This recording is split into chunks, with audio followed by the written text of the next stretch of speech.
piece of work all about developing a foundation standard for the non-clinical workforce across Greater Manchester.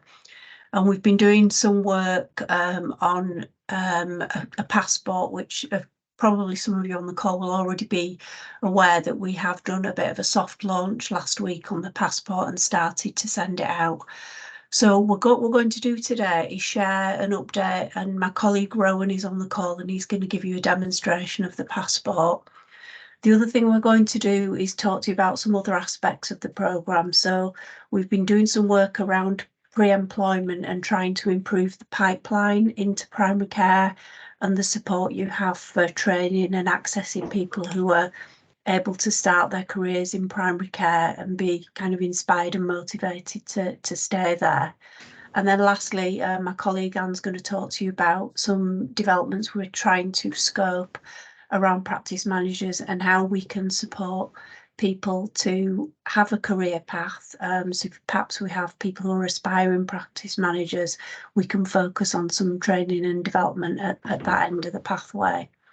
So I hope that from today you will take that what we're trying to do is prioritise this workforce and make sure that they get access to some parity of esteem and equity with some of the other roles that are out there in primary care. So what I'm going to do first, I think if we go to Dawn first and she can explain where she's up to with pre-employment, then we'll look at the passport and then perhaps Anne can explain to us about the work at the other end of the pathway. Okay, I'll hand over to Dawn. Thank you. Thanks, Sati. I'm just going to share my screen because I've got a presentation to share.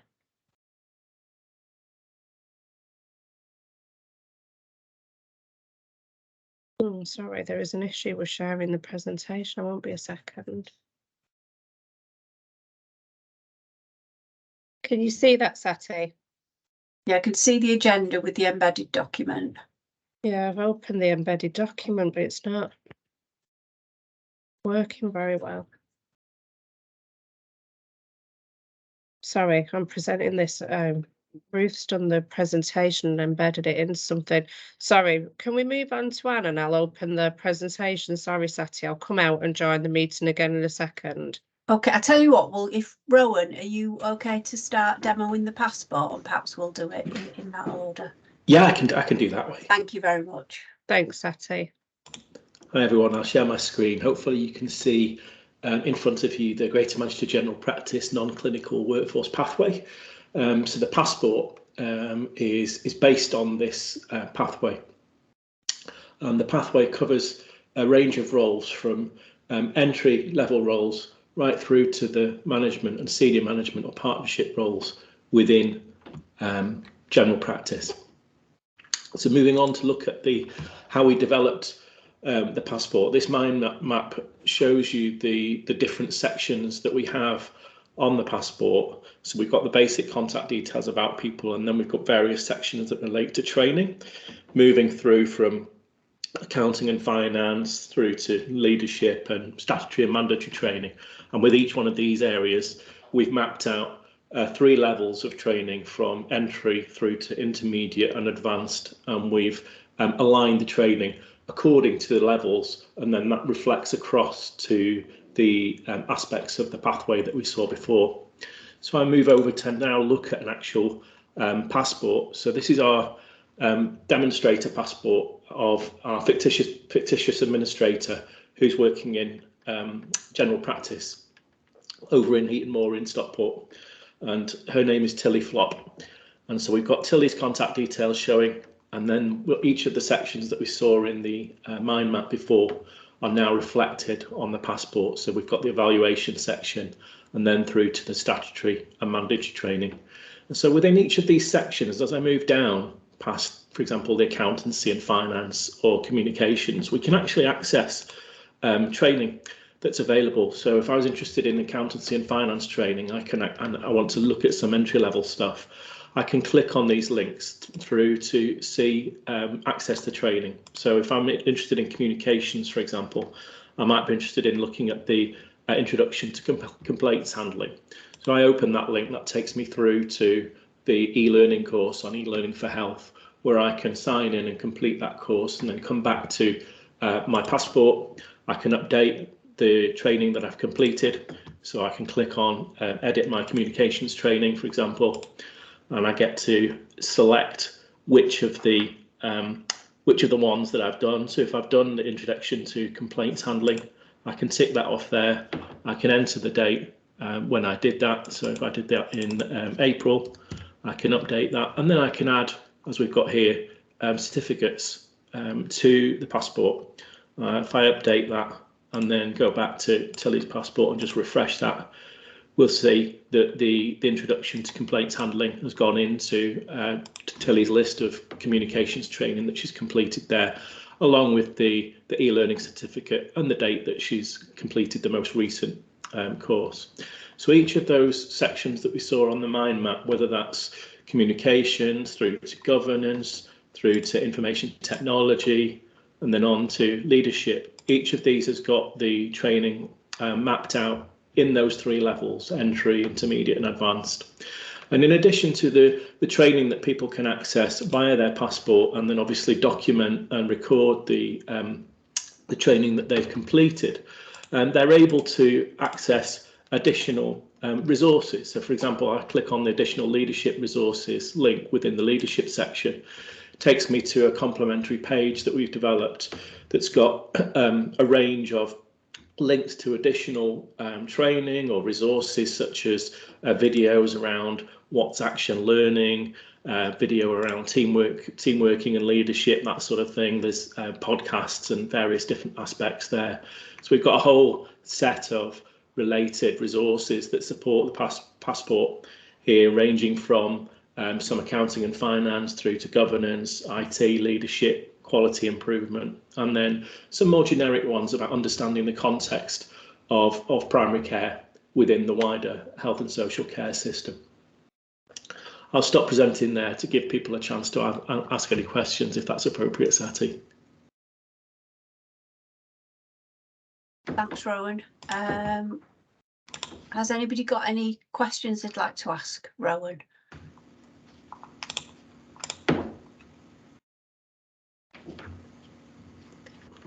So we've got Alex. Hiya, I was just wondering, the passport, will it kind of be set up with like mandatory kind of modules, for example, for a receptionist, for a practice manager, for each role, or will that have to be added manually by each manager? So we've got right at the top of the passport, we have got a section that looks a little bit different to the rest, and that bit is statutory and mandatory training. And what we've done there is we've included all the stuff that is statutory and mandatory for all of those roles. So we are looking at a development piece of work which hasn't been done yet, but we're working towards having a practice manager view of the passport. So if you had, say, 5 members of staff enrolled on a passport, you would be able to go in and you'll be able to see a list of everybody's mandatory training and where they're up to and when it's due for renewal. In terms of is it mandatory, what we're trying to do is we're trying to put the things that are very, very core to each of the roles on the actual passport, on those sorts. So the bit that look like luggage labels on the mind map. So the bit that's actually in the passport as things you can click on and do the training are the things that practice managers have told us are the courses that make up the core skills and competencies for those roles. As you move through the passport, you'll always have the statutory and mandatory at the top.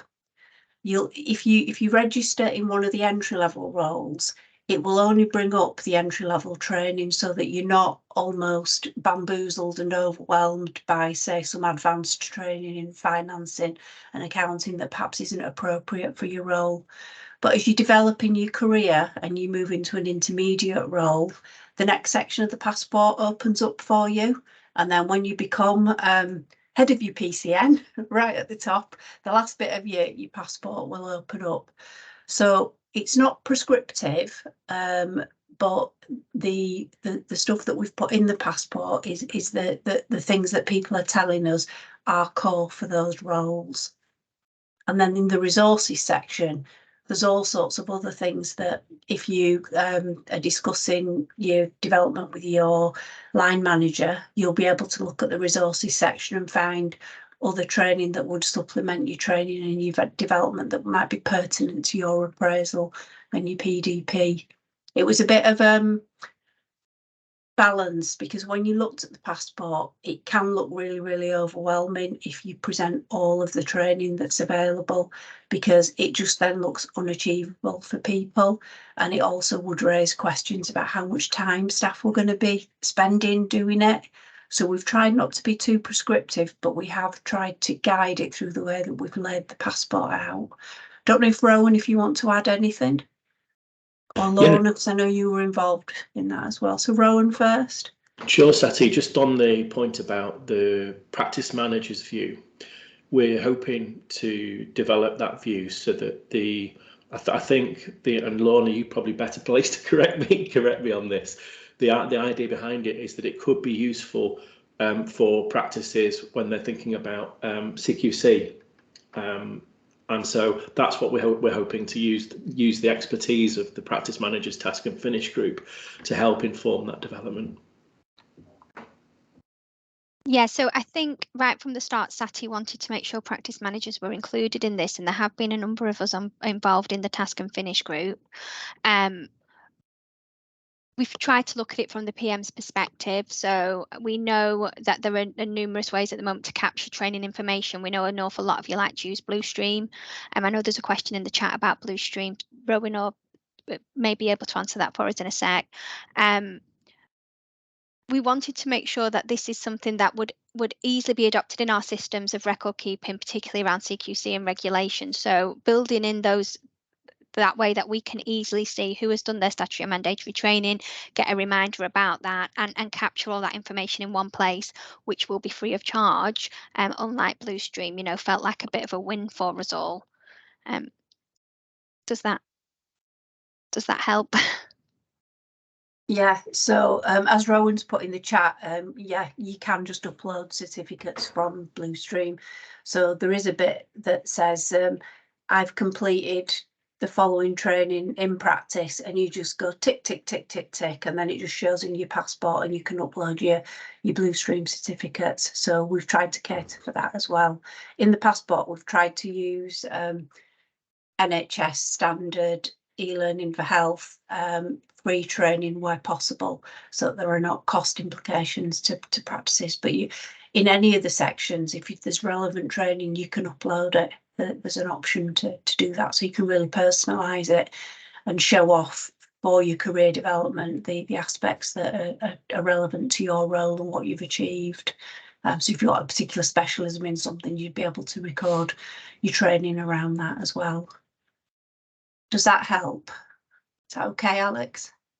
Yes, that's brilliant. Thank you. Okay. Any more questions?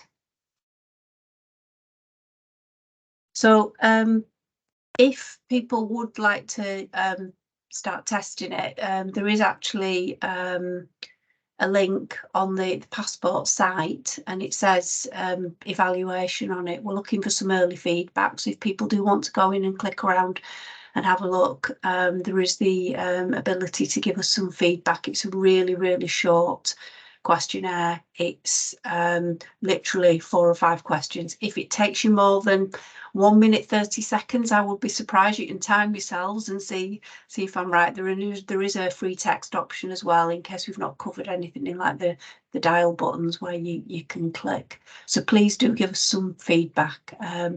We are looking as well to put together some a video around a launch video. So if anybody is feeling like they're starstruck and they would like to give us a sound bite that we might be able to include in a video, please do contact me. I'd be very interested if anybody would be happy to say, and I'm talking 15, 20, 30 seconds. I'm not talking about a massive commitment. But if anyone feels they can send me a sound bite, that would be really, really helpful. Okay, so if Dawn, should we see if we can get your presentation going? Yeah, we're fine now. Sorry about that. Okay.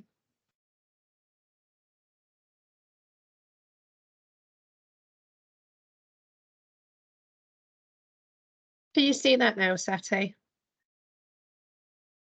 Perfect, thank you. Okay, so I'm going to just give a quick overview of our pre-employment programme, which is run by Ruth Parton. She's unfortunately on leave today, so I'm going to present in her absence. So the aim of the pre-employment programme is for us to identify and support 140 people into work readiness programmes across Greater Manchester. This will mean 2 weeks placement within a practice or any environment really. We're also looking at dental and pharmacy, and with a guaranteed interview at the end.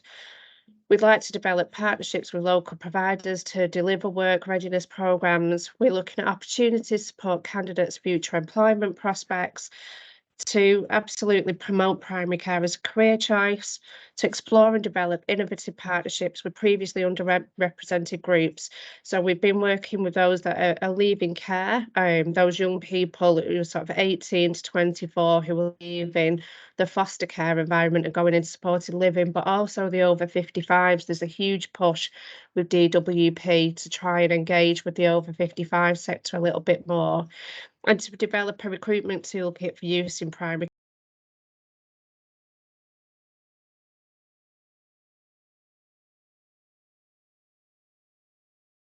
Sorry, the benefits of doing the pre-employment programme is that we want primary care to be a first choice of career for applicants. We know that there is a recruitment problem right across the board in all aspects of working in primary care. To support candidate recruitment into primary care, we know that NHS jobs can be quite difficult to work with, and trying to find different ways where they're not having to go through NHS jobs and other things in order to apply for vacancies. To look at sort of experience opportunities, and we've called it work experience, but I suppose in some ways it is, and in some ways that wording doesn't sound right, because we'll be looking at people from all different age groups and backgrounds and cohorts. Looking at relationships with partners to support future recruitment initiatives. So when we are looking at getting people in, what we hope is that if they are offered an interview and then potentially offered a role within their placement, is that we work with their local partners to support them into an apprenticeship. We can then follow that pathway along and build case studies, day in the life of videos, which will then progress to building our website and our social media, so as that they're able to look at those case studies and entice people in again. Once we've got those people in, that will help to grow. We know that lots of areas have got staffing issues and that they have their own banks, and these are people that you can put onto your bank, and to develop toolkits for future recruitment. So far, Ruth commenced in post on the 3rd of April. We've developed a project plan which we can send out to people. We've had meetings with individuals at GM levels to establish and develop relationships. We've met with our local authority partners and prospective training providers. This is Trust, Rochdale Training, Wigan and Lee College so far. We've met with the DWP to confirm support available to candidates, because what we've found, we have done a poll via social media. One of the massive barriers to people entering the workforce is this thing around universal credits, and the fact that, you know, what used to work very well and the benefit system supported people coming into work actually doesn't support people into work any longer. But what other support can DWP offer to candidates? We've worked with Hotwood College to do a successful bid to run a skills boot camp. We've got all documents created, so there's the enrolment form, there's the induction training booklets, there's code of conducts, appearance and dress standards, and we've engaged with our ICP colleagues across Greater Manchester to promote within their networks. Ruth has developed our workbooks so that supervisor, mentor and trainees have a plan to work to whilst on placement, so they won't be coming in with nothing, and you'll be, you know, sort of, if you do have people coming in on placement, sometimes it's a little bit daunting because you're not sure what they should be doing and what we'd like them to achieve. This has been done because we've done some competencies in there that we want everybody to work for. some of the competencies may not be relevant to the placement, so you no need to try and complete them all, but you can complete elements of some. And even if it doesn't, end with them having a job at the end of it, that guaranteed interview actually is really good training for people, and it's tangible evidence for their future interviews and future employees. And we do have the booklets developed, which we can again send out, and we welcome your feedback on those.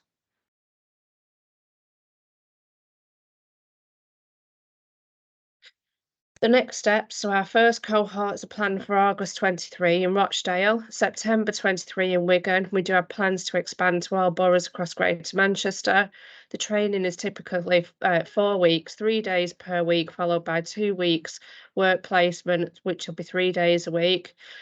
We want practices to hold trainees. We would like you to offer to do this for admin and HCA, but we would like you to consider other roles. So if you've got coding, website maintenance, finance, all those where you're looking for staff, if you can consider those roles, because we can try and match them to what you've got available.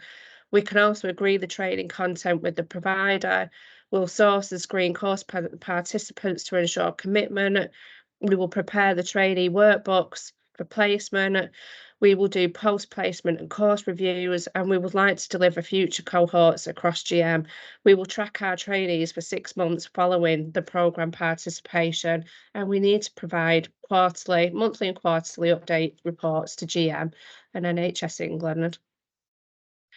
The commitment from yourselves is that you provide a buddy or a mentor to those that you have on placement with you, and it is only a 6-day commitment.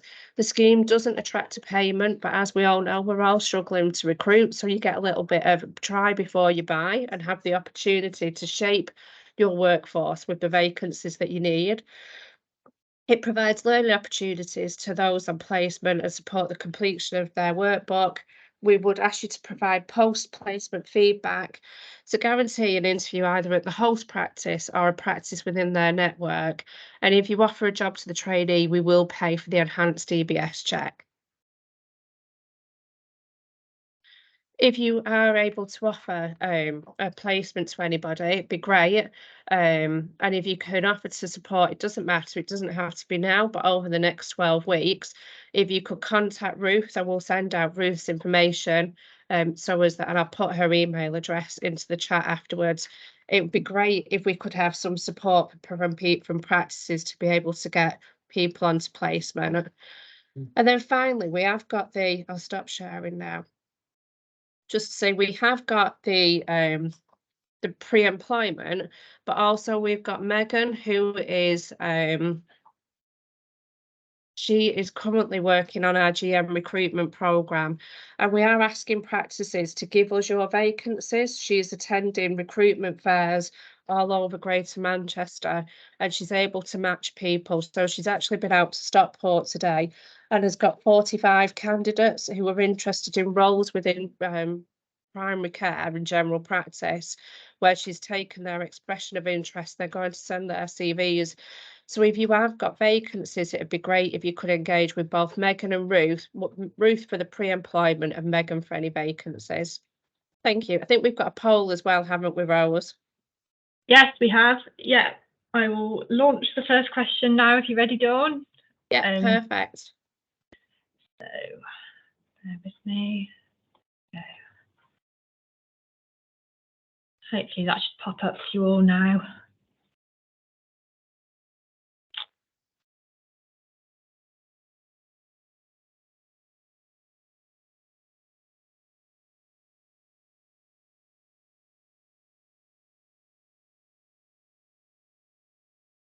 See the results coming in there in the chat. Hopefully everybody else can see that. Fab.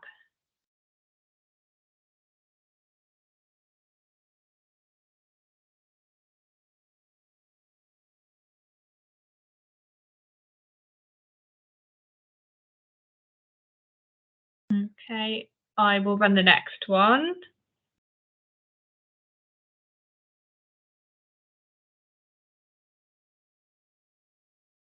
So this is about, as I say, it's not about thinking right now is what you need, but what else would you need in 6 months? We know from some of the data that's been submitted is that we have got an awful lot of staff due to retire over the next 12 months. So these programs, are going to go on for the next 12 months. We'd like you to think what it is that you need over the next 12 months so we can support you with recruitment if possible.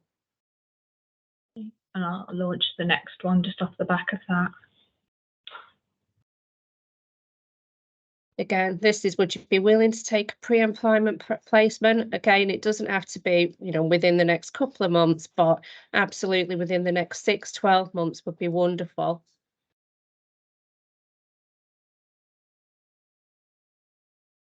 Okay. And then the next one.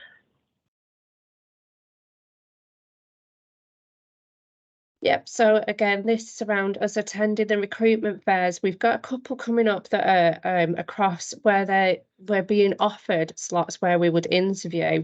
We do have generic job descriptions, and sometimes it can be a little bit confusing for everybody with the different job descriptions. If we could circulate those generic job descriptions to see how many of you would be happy for us to send to look at maybe using a bit more of a generic job description for entry-level roles. And then, we could invite you, we can find time for you to interview on the day, or we could shortlist for you to be able to offer sort of a bit more of a manageable recruitment process for everybody. So just adding to what Dawn said, as part of the programme, we've put together a set of generic job descriptions that you can access through the passport. So this is about trying to promote almost a common language and foundation set of competencies. So they're also on the website where the non-clinical workforce programme is. You can actually access the job descriptions without signing up for a passport, so you can see those readily, whereas the resources pages that I was telling you about, they're accessible once you've enrolled for a passport, but those job descriptions are there for you to use and look at. And again, they're not prescriptive, they're just there as an example, and what we've based our pathway on. Lovely. I think there's just one more. Would you be willing to offer an apprenticeship? This is something we are constantly being asked. A lot of the CVs that we are getting are people who are interested in developing themselves, and our training providers as well are quite keen for us to work with them to offer apprenticeships. Obviously, there is some financial payback for you, is that there is £1,000 for certain apprenticeships. I don't know if you know, but if somebody is a care leaver, so if you've got somebody who has been in foster care or is a lack child, or has actually been adopted, there is an extra £3,500 towards somebody doing an apprenticeship there. So there's different incentives dependent upon the person who takes the apprenticeship. That's brilliant. Thank you all for your responses. I really appreciate that. And if you've got any questions, I will pop Ruth and Megan's email address in the chat so you can reach out to them directly. Thank you.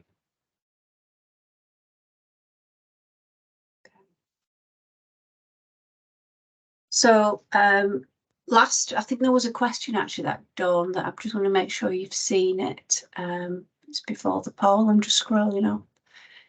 So Jenny was asking, is Wendy Ryan connected into the work? Because Wendy's leading on GM Workforce Multiple Disadvantage Programme. No, Jenny, we've not connected with a Wendy Ryan. But, if you could send me her email address, I can pass it on to Ruth and Megan, and we can arrange a meeting with Wendy. That'd be great. Thank you. Okay, thanks for that, Jenny. Okay, so I'm going to hand over to Anne now, who's going to tell you a little bit more about the Practice Managers Task and Finish group. Thanks, Satty. Hi everyone. It's going to be a really quick update from me, so hopefully won't keep you too long. But if you remember a few months ago, Amanda Almasher and myself came along and we talked about a piece of work that we were starting at that point in time, which was really understanding what would support practice managers in the role now and in the upcoming future as well.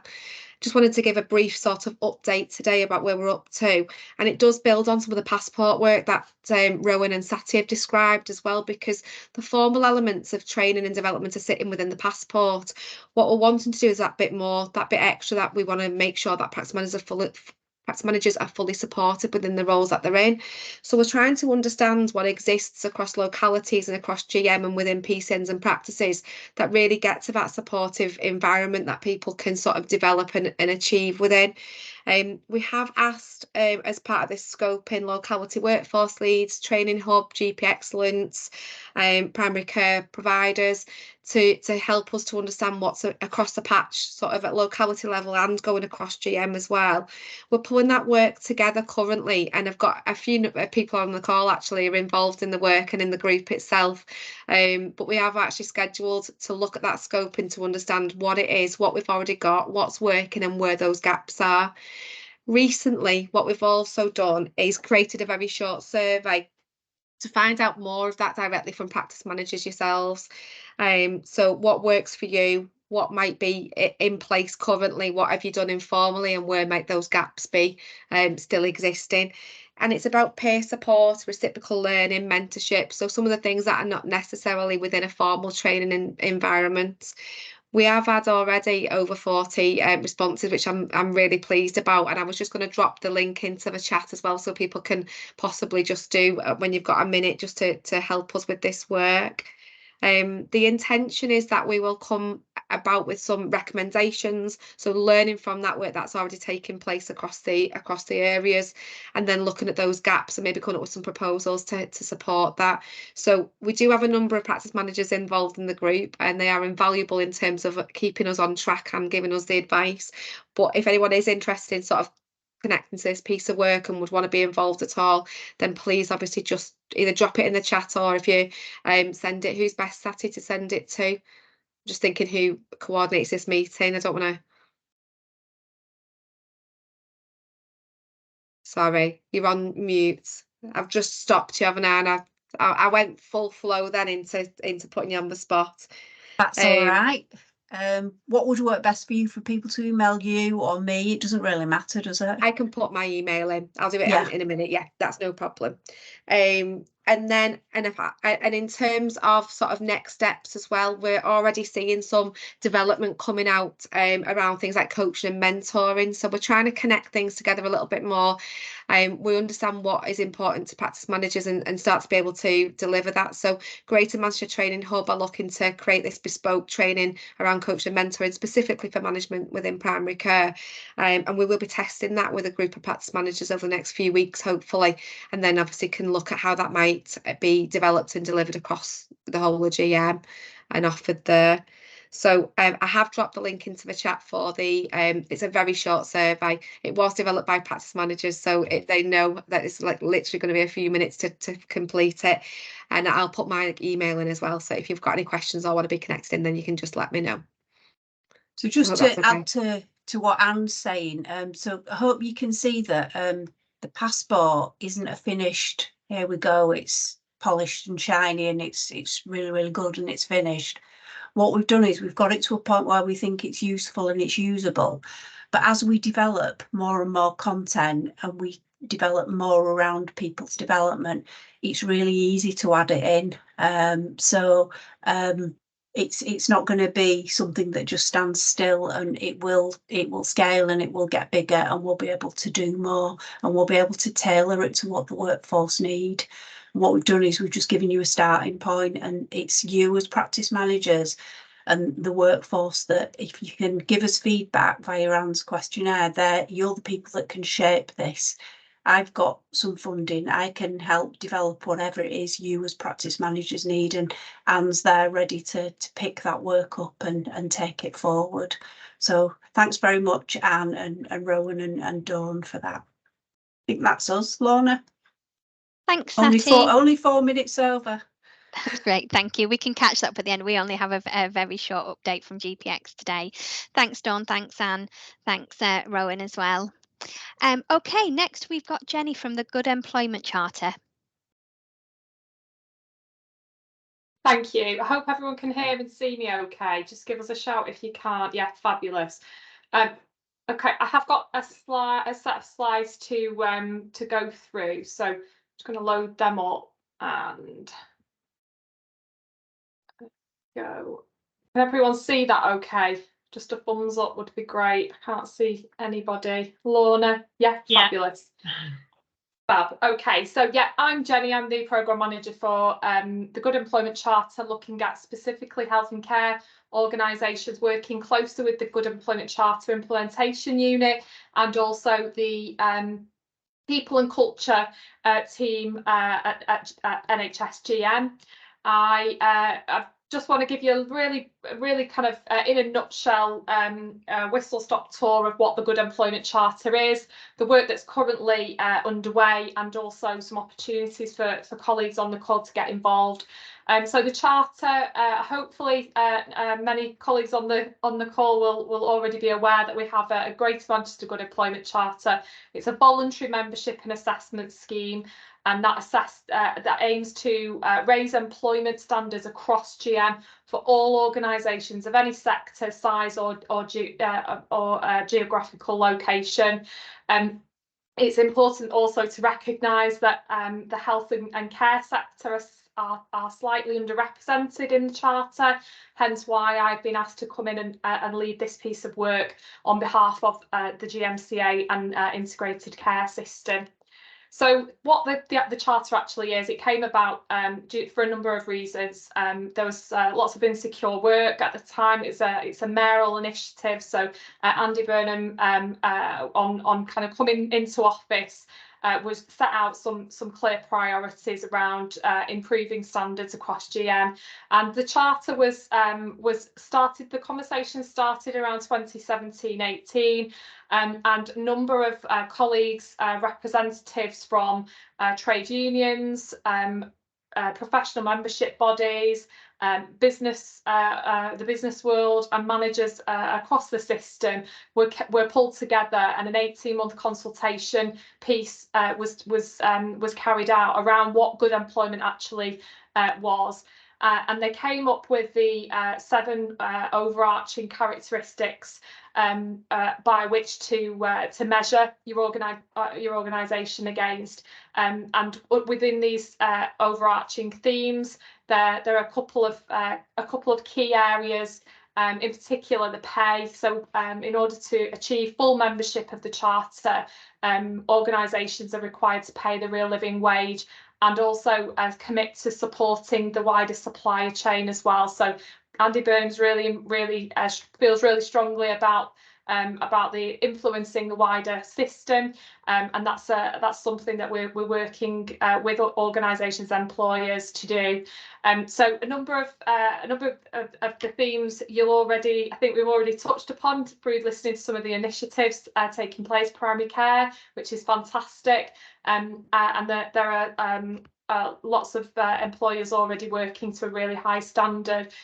It's also worth mentioning that the Charter is a 2-tier charter. So the first kind of part of this, the first introduction to the Charter is as a supporter. So it's a simple pledge of commitment and pledge to working towards achieving full membership. So going through a process, I've got a slide that kind of outlines that as well. So this is the membership process. So we've got an online supporter registration, really quick online form, which allows employers to upload and add a number of statements to against those 7 characteristics.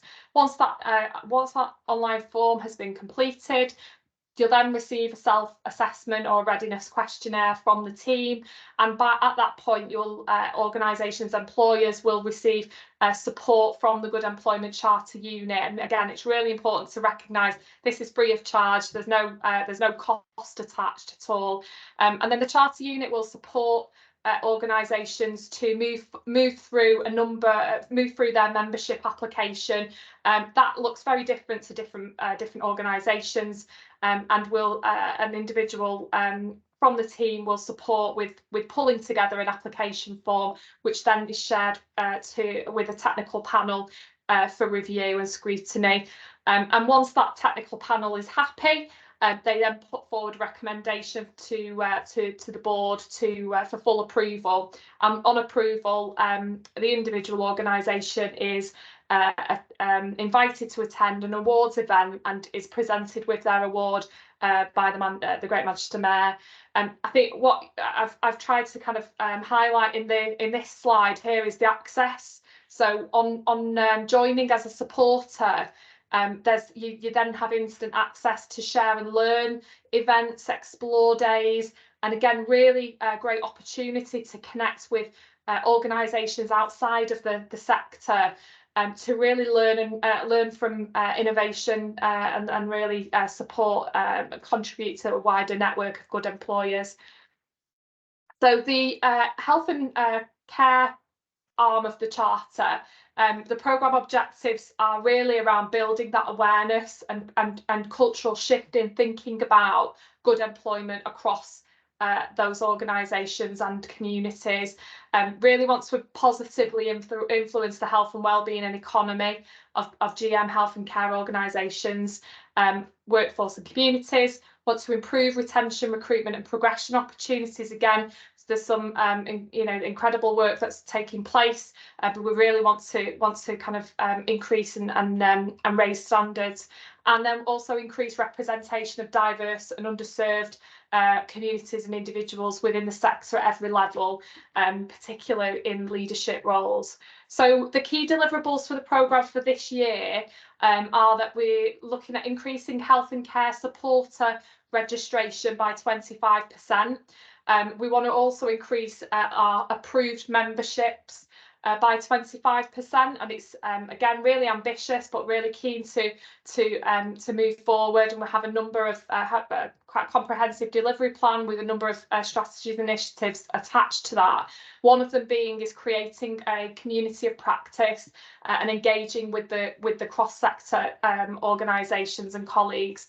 Really want to influence the planning, that future planning and best practice across for the GM health and care workforce. And one of the outputs for the 12 months is a report which will highlight the scale of the challenge with implementation and identifying any opportunities to align with CQC standards, etc. And alongside this, we'll be developing a suite of sector-specific communication implementation resources to support organisations going through the process. So this is the health and care engagement with health and care organisations since 2019. So at the moment we have 82 organisations that are engaged across GM. 72 of those are registered supporters, so they've gone through and signed up and committed and pledged and are working through to meet the criteria. And we have 10 fully approved members, 3 of which I'm really pleased to say are general practices from the Swan PCN, which is wonderful, and who attended the Good Employment Charter Award event on Monday to receive their awards officially from the Greater Manchester Mayor. I just wanted to make reference to some of the NHS trusts that are not necessarily taking not necessarily as mature as primary care in terms of their commitment. And again, this the priorities and the deliverables that we've set for health and care across the board include our NHS trusts. And again, this might what we want to see is organisations influencing and localities adopting this the charter and signing up to the charter. So just to highlight the current membership position for primary care, so obviously kind of drill down into the 4 disciplines. We see that we're going to really kind of lead in the way in terms of their general practice, general practices that are signed up, and with 3 of those being approved members. And again, we've got 1 pharmacy, community pharmacy, that's signed up as a supporter. But as you can see, there are a number of gaps there in localities that we would really be keen to looking at prioritising and working with. Okay, so why the charter? So we know that actually good work is really vital for people's health and well-being, and quite often primary care in particular, local employers will employ local people, and it's really it makes good business sense. So again, there's having that job security, ensuring that there's healthier, happier workforce creates creates more productivity. I think also just to raise awareness of some of the particular benefits of the charter that colleagues, organisations have fed back to the programme around supporting that recruitment and retention challenges, supporting the increasing wellbeing for the workforce, becoming an employer of choice, and that status, that kudos that the membership provides individual organisations. So we're very present and very visible across social media and the wider network of opportunity to share innovation and resources. So I suppose the ask from me today is really an ask for any organisations that are on the call, any colleagues that haven't already seen or aren't already aware of what the Good Employment Charter is, to go online and have a look. As I said, there are a number of colleagues already approved members, and I'm looking at working very closely to create some opportunities for engagement, so to provide some lunch and learn type sessions to answer any questions, to really help colleagues to understand what the model, what models are being implemented. The other ask is around nominating an organisational lead. So it's great to have a sign up and commitment, but actually there needs to be a commitment in terms of resource and capacity to spend and invest a little bit of time to continue to engage and work with the programme. And then also a pledge, an ask from me to engage with the community of practice, activity and events, which would be really well appreciated. And so thank you. Any questions? I would be happy to answer.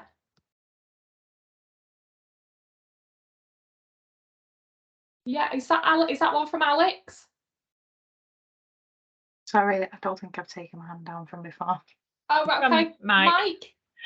Yeah, hi, afternoon. To be honest, I've looked into this before, and I think one of the things that I suppose is it's a frustrating thing that it is a sticking point, but it's a circumstantial one in terms of where we are as a sort of sector at the moment, is the real living wage.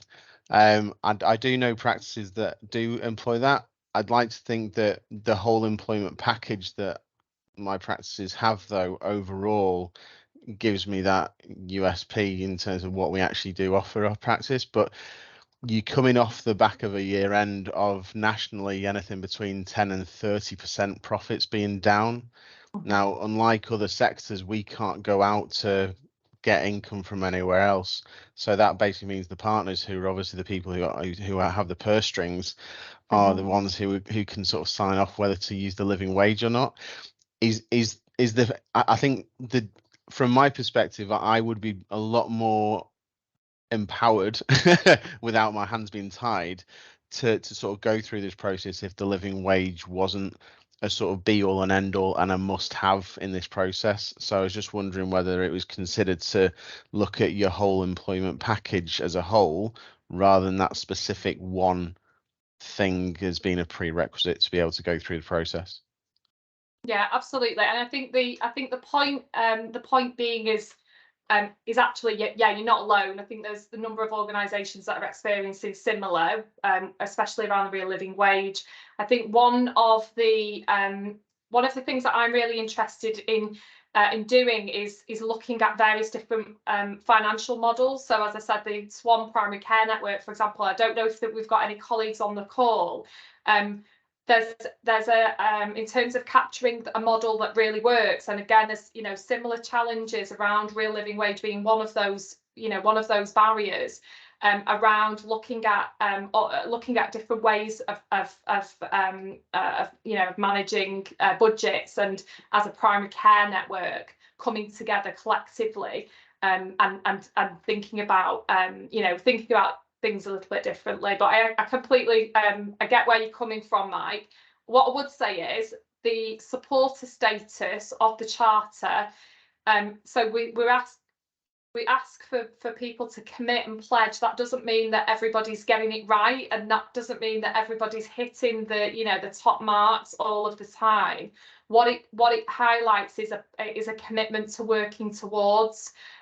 So again, as you said, through the next 12 months, the engagement pieces that will be taking place, part of my priority is to capture that and kind of feed that back to the program program sponsors, and certainly the charter board, to look at what's doable and what's possible within our public services in particular, and think about setting out some recommendations. And if those recommendations might look at the real living wage as a, you know, as a real sticking point, a real barrier, then that, you know, again, that's something that will be highlighted and fed back to the decision makers. I suppose what I would say is, don't let the one area that isn't quite being met put you off from signing up and pledging commitment, because again, what the charter brings is that opportunity to create and to think quite innovatively and creatively outside of you know, the kind of health system. And again, you know, talking about some of the big businesses and the, you know, multinational organisations that are signed up in Greater Manchester, who can bring some fresh thinking to, you know, to some challenges. I think what I would say is don't let that put anybody off.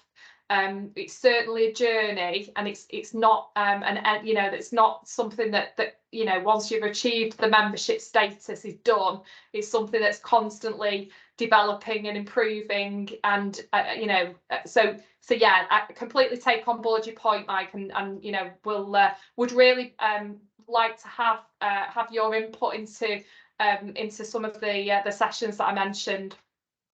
Sure, absolutely. I think the only input from that response, Jen, is it's the practices who are the employers, not the PCNs. Just a very, very big stickler point of mine in terms of who are the decision makers within this sort of field. But yeah, no, absolutely. I mean, I said, it's one of those that the more that we can do to sort of show that we're supportive of our staff, the better. We do so much for our patients. It's equally important to do it for the staff as well. But I suppose, as I said, there just needs to be a level of flexibility, I think. Yeah, thank you.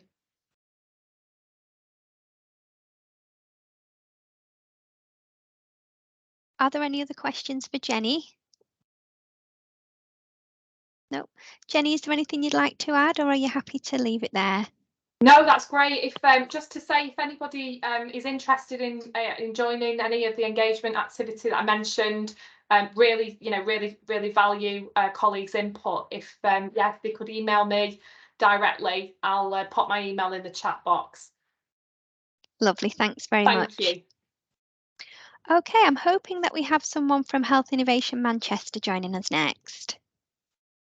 Hi, afternoon.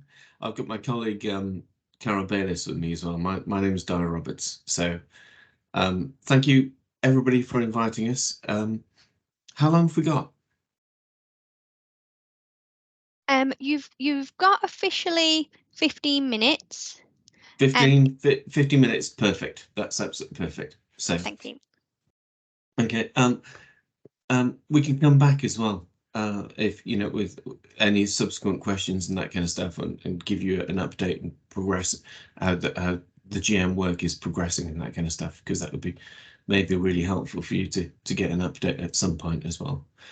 I'll just share some slides, and but before I do, thank you for inviting us, and we just wanted to take the opportunity to give an update on the CVD work, lipids optimization, blood pressure optimization as well, work that's ongoing in Greater Manchester. All of it ties in with the new Greater Manchester CVD prevention strategy for targeting and addressing the poor cardiovascular health that is kind of represented right across Greater Manchester. GM's not great in comparison to lots of other integrated care systems across the UK, basically, and there's a lot of work to do. You know, in relation to kind of our population, really. So everything that I'm talking about here is very much linked with the GM strategy and the standards in the strategy for the GM CVD network as well. So we're supporting the system in the projects that we're helping to deliver in that context. So I hope that makes sense. And bear with me, because I've just tested positive for COVID this morning. So if I'm not quite coherent, that's why.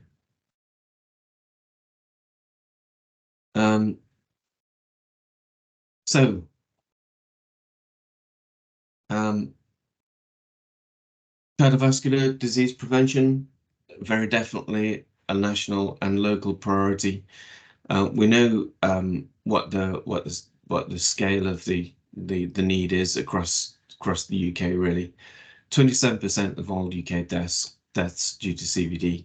One admission every 5 minutes.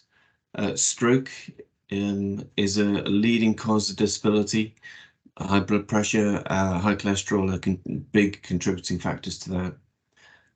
Massive cost of the UK economy, and cardiovascular disease drives health inequalities and that. And now we know that there's a massive push on trying to address health inequalities across Greater Manchester, and primary care have a really big part of that as well. Key principles: the National CVD Prevention Recovery Plan, and then the GM Recovery Plan reflects this. But for the NHS, this means monitoring and targeting unwarranted variation, and we've got tools to help you do that. In a system-wide response, we've got a workforce offer that I'll talk to you in a minute, etc. The GM CVD prevention plan and the clinical priorities over the next 6 months are definitely restarting that systematic detection of the ABCs, and that's the atrial fibrillation, blood pressure optimization, and cholesterol optimization, cholesterol management as well. Bit more of a focus on the cholesterol management today, but I'll bring Carol to talk about in a minute to talk about the blood pressure management work that we're doing as well. So if I go to the next slide. QOF updates as practice managers. I think I'm talking, it's bread and butter to you guys, isn't it? You'll know what all the QOF updates were, but they're very significant QOF updates for lipids management at the moment. Here they are. But LDL-C management for secondary prevention is a clinical priority for patients, and that's been recognised in the new QOF, the 2023 and 24. Amounting to 30 points per patient, really, and about £36 million in funds across England. Those are the QOF indicators. We'll share these slides with you. But again, the standards are around 2.5 millimoles where non-HDL cholesterol is not recorded, and a recording of LDL cholesterol in the preceding 12 months that is lower than 1.8. As well. So there are very clear standards in the QOF, and the GM standards reflect those exactly as well. That 1.8 standard is a GM standard now, which is really good.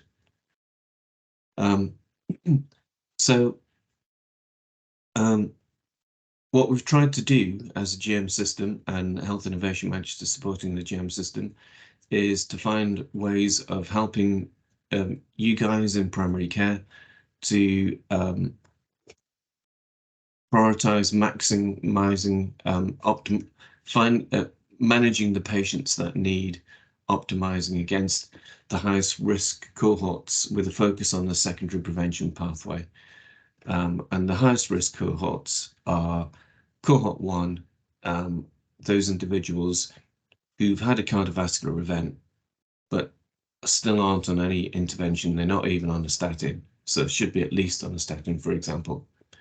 And then those individuals who are on maximized therapy, maximized statins, but still with uncontrolled, unmanaged cholesterol, and are probably eligible for new injectable therapy, inclisiran. Not all of them, but a significant proportion of them will be. So we've got a workforce support offer. And what does that look like? The lipids workforce support offer is provided by a third-party clinical pharmacist-led organisation called Interface Clinical Services. We've been promoting this across Greater Manchester in the last few months. The offer is still there to be picked up for across a PCN or an individual practice. So, and the whole principle behind this is for them to take the workload off you as a practice. So they'll invite the patient, they'll review the relevant patients from your patient data set, invite them in for review, manage the patient, and then make a recommendation to the clinician with regard to what therapy, what intervention. So initiate a statin or initiate inclisiran or initiate ezetimibe, whatever's relevant. And that is all against, firstly, a national clinically approved protocol, but also against the national AAC secondary prevention lipids management pathway. And GCHIP-LMG, hopefully you know, everybody knows about that, Greater Manchester Medicines Management Group. We've worked with them and we've got a simplified version of that national pathway, the medication pathway, which has all gone through and been approved a few months ago by GCHIP-LMG and that main strategic body now, the Clinical Effectiveness Group as well. So that's the pathway that everybody's following in GM, and that has that 1.8 standard in it. So to help you with that, we've worked with Greater Manchester Shared Services and key clinicians in Greater Manchester, including the GM CBD Prevent Clinical Lead, Aseem Mishra, Dr. Aseem Mishra. And we've developed a bespoke, really specific, accurate case management tool against the secondary prevention lipids pathway. That is in your, every single practice that is in your data quality folder, and you can run it. Literally takes a minute to run. There are guidance documents in your folder as well.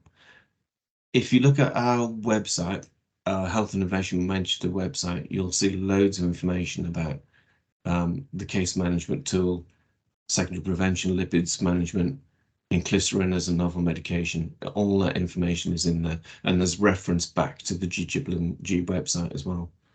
But the workforce offer is free to everybody, and they're normally in practice for a couple of months, and I'll give you more. I'll send documentation out which will give you more detail so that you can share it with across your practice manager forum and get all that information. And then if you're interested in taking it up either as a PCN or a practice, please contact myself or Sophie. Sophie Carter's the main link really for this. Inclisiran itself, there's information here about how to order inclisiran because that comes up a lot. It's the same kind of mechanism for ordering vitamin B12 injections, that kind of SP34 kind of process, etc. That's all in there. Prescribing options and reimbursement processes. How a community pharmacy can prescribe it, but that's via an FP10, and you don't get the £5 reimbursement if you do that. If you do it within practice, you prescribe using the FP34, you get a £5 reimbursement as well. There's more information here. And finally, the last slide is all the resources that we've got there to support that lipids management optimization initiative, which is, again, a national but a GM priority as well. So you can either take up the GM workforce offer, or you obviously can do it independently because you've got the case management tool embedded in your practice already. But if you can take that back to your practice meetings and discuss if you want to pick that up, that would be incredibly useful to us, I think. I'll hand over to Carol now because we're doing something similar with blood pressure management as well. And Carol, did you just want to update where we're up to from that context supporting the GM system? Yeah, I mean, in terms of on the very last slide that I was on there, the resources link there is exactly the same as we've done for the lipids. Is the same in your quality photos, you'll find the same risk stratification of your individual populations. It's that last box. Excuse me, I'm losing my voice. There is also a it is one of the QOF. It is in the QOF, and it is one of the national priorities this year to improve on QOF performance for hypertension. We're currently at 62%, and the ambition or the target within the operating framework for primary care for this financial year is to get back to 79%. The GM target is actually 80. We want to stretch and get to 80%. But I know we've run out of time. But you know, I'm available if anybody's got any further questions. I'm the lead contact for the blood pressure optimization work. It is still part of a national programme that's linked with lipids, FH, and the wider CVD portfolio. Any questions from anybody, or does that make sense? Or...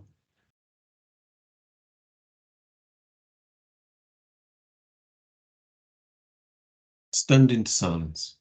It doesn't look like we have any questions, but if you could put your email addresses in the chat, if anyone does have anything they'd like to ask you away from this meeting, I'll that'd be put mine great. in, you put yours in, Carol. I'll put Sophie's in as well. Sophie's the main link. That's lovely. Thanks so much for coming to speak to us today about that, and hopefully we'll hear from you again in the future. Okay. Thank you. Thank you, everybody. Thank you. Okay, so our final speaker today is Johnny Henderson. He's here to provide an update on the GM primary care workforce. Hi, Johnny. Thanks very much, Lorna. Hi, everybody. Let's just go to this and go to the beginning of our presentation. If everyone can see that, Lorna, I can only see yourself. So if you can see that, yeah, wonderful. Right, okay. So where we go. So if I introduce myself, my name is Johnny Henderson. So I'm a programme manager for primary care workforce. I work alongside Kerry Porter. So I'm a partner in crime. So I think everyone's familiar with Kerry. She does come to the practice manager meeting a lot, where I do not. So it is nice to meet everybody. So I'm just going to give a brief update, and I won't be long, Lorna, around the GM primary care workforce update.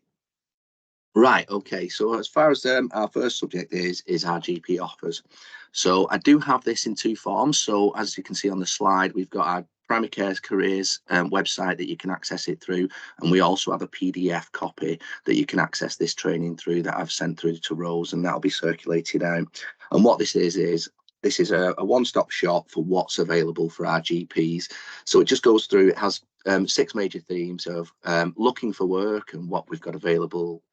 Looking for work, we've got all career stages, 5-year plus, first 5 years, GM localities and what's available in the localities, and additional resources. And what it does on the website, on the link or the PDF, is as you go onto Hexagon, a bit like Blockbusters, you go on to, it has multiple links behind that you can access this training through. So it is an interactive tool. So it's just to make everybody aware of that. And like I said, the link will be in the slides that get sent out, and also the PDF is being sent out. So if you can access via both. Second one is around nursing and healthcare support working. So we've got lots of training and offers out for lots of digital offers for our multiple staff out in the nursing world, if you like. This is for information, and as everybody knows, we're actually developing training pods around Greater Manchester. So the other side of this is just to let everybody know, really, the Browndon update on the training pods is that Salford, Stockport, Manchester, Tameside, Oldham and HMR are just recruiting to their training pods. We've got Trafford, Wigan and Bolton who are exploring the recruitment offer and should be live this year, and Bury who are looking into it at the moment. So we do have all localities interested in their training pods, and we'll keep the group updated on production of those training pods. So as I say, everybody, these are live links on here, so you'll be able to go on these slides and use these links. The other thing that I wanted to do is a bit around my own personal program of work, and it was really more of an introduction or an awareness of the work we're doing around the workforce data and trying to achieve our workforce data. And I didn't want to obviously come here and teach everybody to suck eggs on the importance of data. I think everyone knows that, but I just did retrieve this slide, if you like, from the CQL, which is the Council on Quality and Leadership. It is a private company. It's not connected to the NHS, but it does make some sense in the 12 important reasons that we have data. And just to kind of summarize this, we just go over it, if you like. Make informed decisions. You know, data is evidence-based knowledge. I think we know that, and we know the importance of it. And it does stop molehills turning into mountains, which is that you can start to be more proactive with the data that you've got rather than reactive and responding to crises. So really basic stuff. The other thing is that we can stop the guessing game.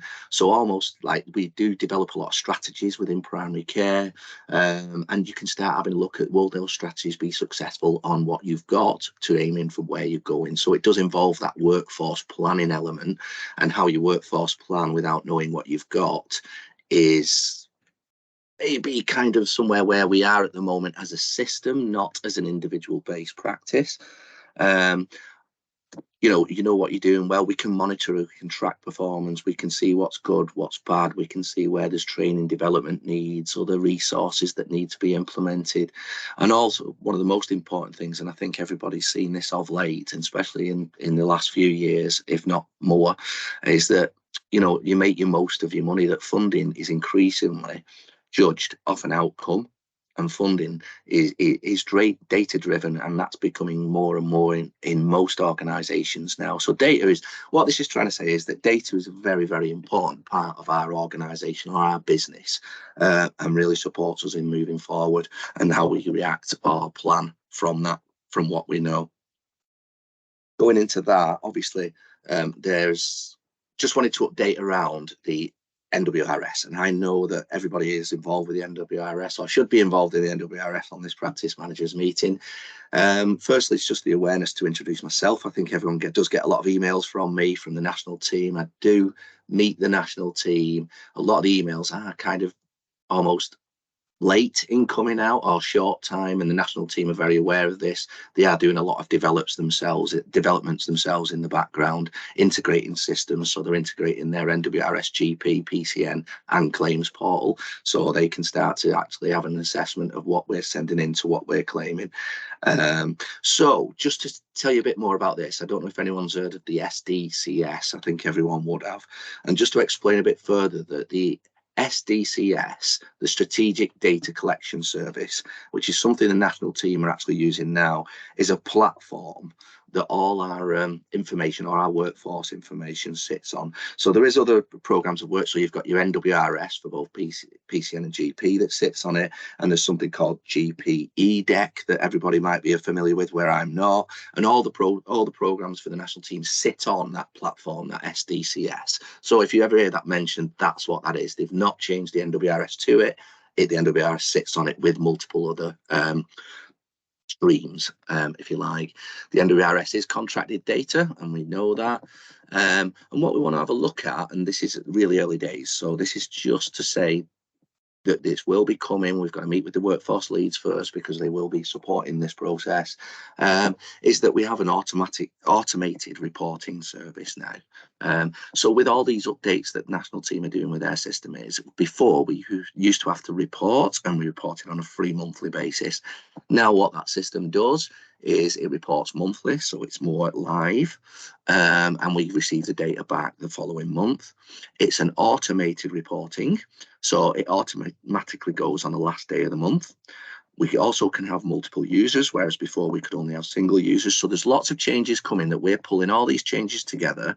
We're having a look at all these changes and how we communicate this out to the system to almost develop a bit of a workforce planning schedule for our PCNs and for our practices, just around all the different sources of information that we need. So we know that we have the workforce planning that comes out, and everyone should be familiar with the workforce planning documents.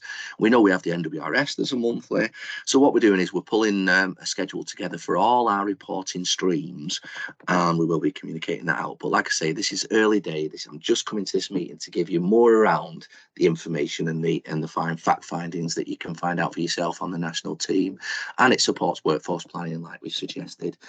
There is national NWRS workforce demos, and I have been sending emails out. They do plan these every 2 months. So the next one, the last one was in June.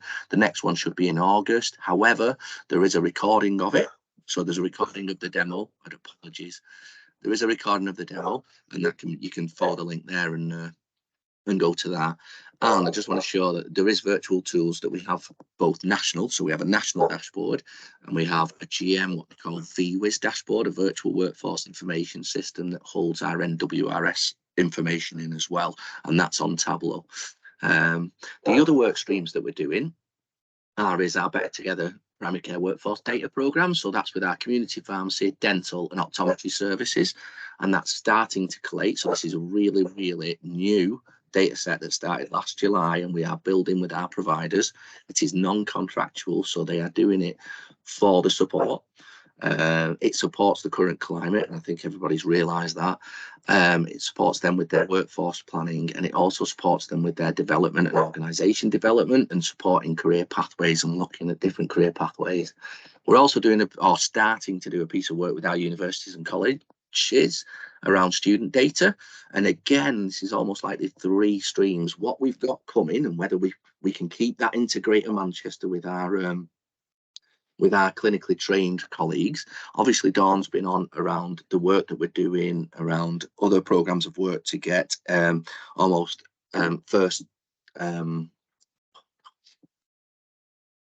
entry level job roles coming in as well, and we're just starting to cross the I's and dot the T's with all our data. So that means we'll have what's coming to what we've got, and then we can really start to have some really good workforce planning to where our services needs are and what's changing through our strategies.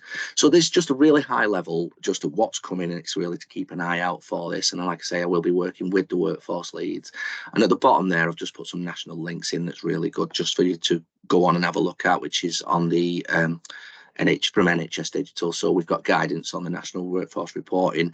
There is organisational changes as well. So if there's any organisational changes, you can actually use that portal to change and contact the NHS Digital team.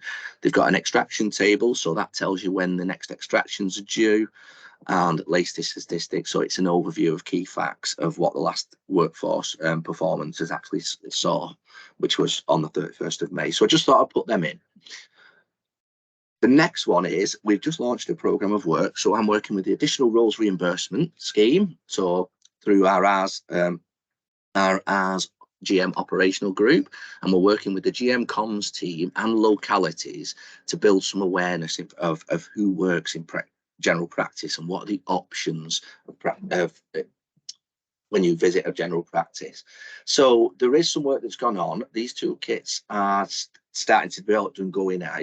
I have been told that they have been sent out to some practices, and they will be going out shortly to all practices. So this is really just to tell you a bit of what's coming.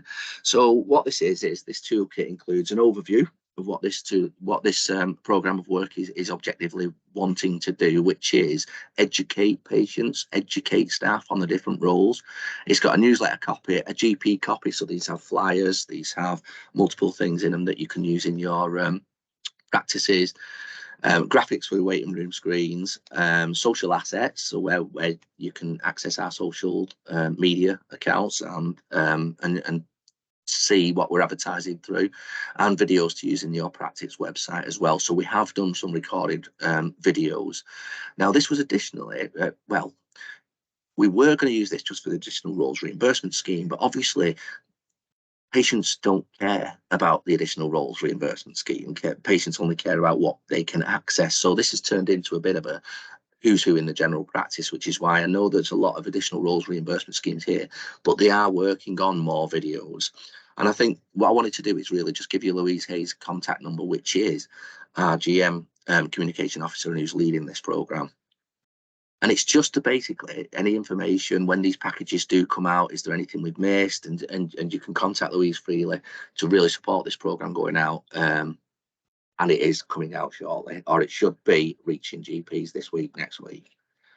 The other thing that I've come for, the last thing, Lorna, so I'm nearly there, is that we're just asking for feedback on the digital nurse programme. That I think was discussed earlier on by Sati. We know that it's live in Salford, Stockport, Manchester and Tameside. So really that's where we're asking employers who have a nurse who is training on the digital passport just to give us some feedback around the digital nurse program and the passport and how accessible it is, etc.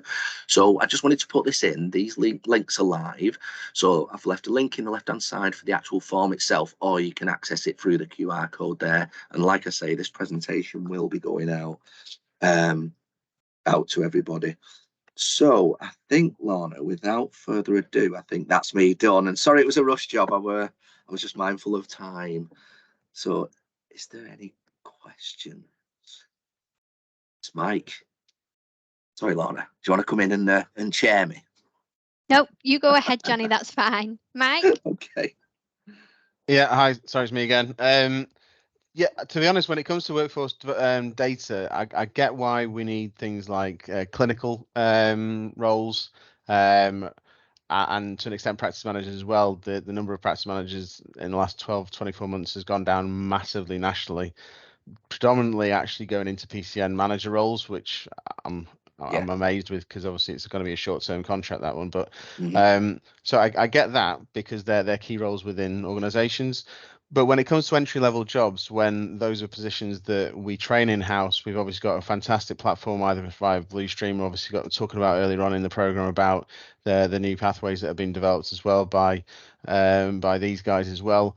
Why do you need to know our own entry-level receptionists, admin clerks? Why do you need to know the data about that? You said, why do we need to know the data? Just why do we need to know because your employee? because you basically said about how funding's affected by it, but it's not.